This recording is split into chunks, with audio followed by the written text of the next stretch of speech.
తిరుపతి నగరంలోని తిరుమల బైపాస్ రోడ్లో కొర్లగుంట జంక్షన్ నుంచి మార్కెట్ రోడ్డు వరకు డ్రైనేజీ నీళ్లు ప్రధానమైన రోడ్లలో ప్రవహిస్తోంది. దుర్గంధం వెదజల్లుతున్నా మున్సిపల్ అధికారులు పట్టించుకోకపోవడంతో శనివారం సిపిఎం నగర కమిటీ ఆధ్వర్యంలో ధర్నా కార్యక్రమాన్ని నిర్వహించారు.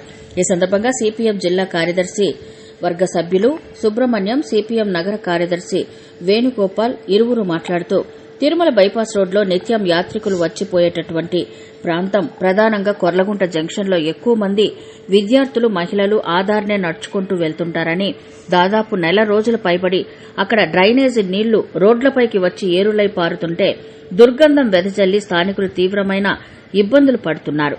వారి ఆవేదన చెందుతుంటే ఏ ఒక్క అధికారి పట్టించుకున్న పాపాన పోలేదని స్థానికులు వాపోయారు. స్మార్ట్ సిటీ, స్వచ్ఛ తిరుపతి అనే అవార్డులు తీసుకోవడం కాదు, తిరుపతి నగరంలో డ్రైనేజీ సమస్య లేకుండా శాశ్వత పరిష్కారాన్ని చూపే విధంగా మున్సిపల్ అధికారులు చర్యలు తీసుకోవాలని అన్నారు. వాళ్ళు